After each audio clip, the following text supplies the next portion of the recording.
Well, we are learning some new information about the investigation into last week's murder of UnitedHealthcare CEO Brian Thompson in New York City.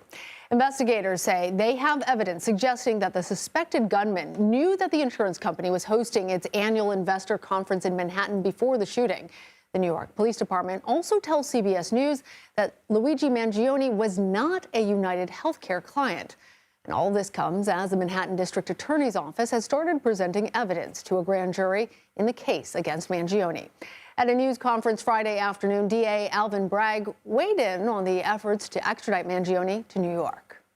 Indications are that the defendant may waive, but that waiver is not complete until a court proceeding. So until that time, we're going to continue to press forward on parallel paths, and we'll be ready whether he is going to waive extradition or whether he's going to contest extradition.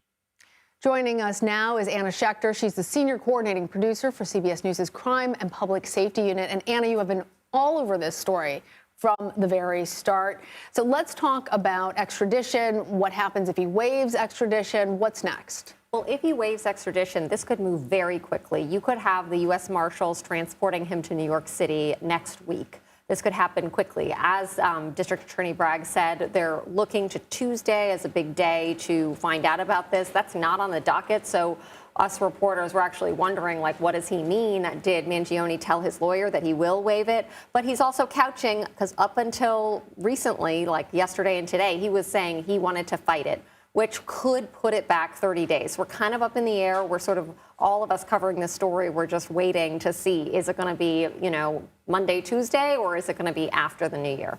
And part of this story has not just been a traditional murder suspect extradition, but has been this cultural touchstone. In some ways, it has ignited the response that we don't normally see when there's a manhunt for somebody suspected of murder.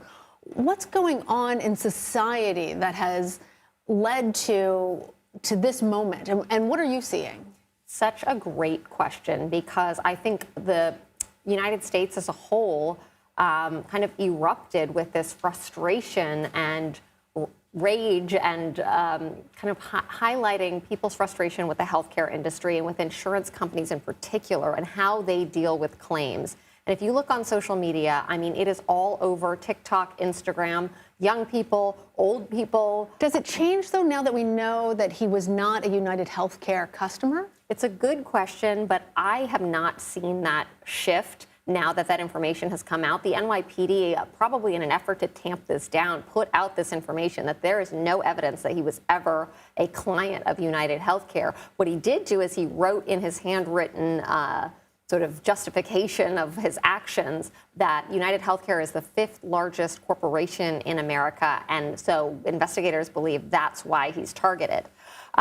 Nevertheless, I think people are going to believe they're bringing their own experience to watching this sort of elaborate murder and investigation play out, and whether or not he was a client, they're still frustrated, and you're seeing that continue online. And so is law enforcement then concerned about the potential for copycats? Are health insurance providers and CEOs now concerned? Absolutely. In fact, one of the chief counterintelligence officials in the NYPD, I mean, her job, Rebecca Weiner, is to focus on these kinds of attacks. She has gone out and done the rounds with the press to try to alert everyone, hey, in Lower Manhattan, people were putting up posters with the CEOs of these companies' faces on them, and they see this as a significant threat, because as soon as you have that, you could have a lone wolf just think, this is a good idea and be inspired. In fact, the shooter himself, investigators believe, was inspired by Ted Kaczynski, the Unabomber.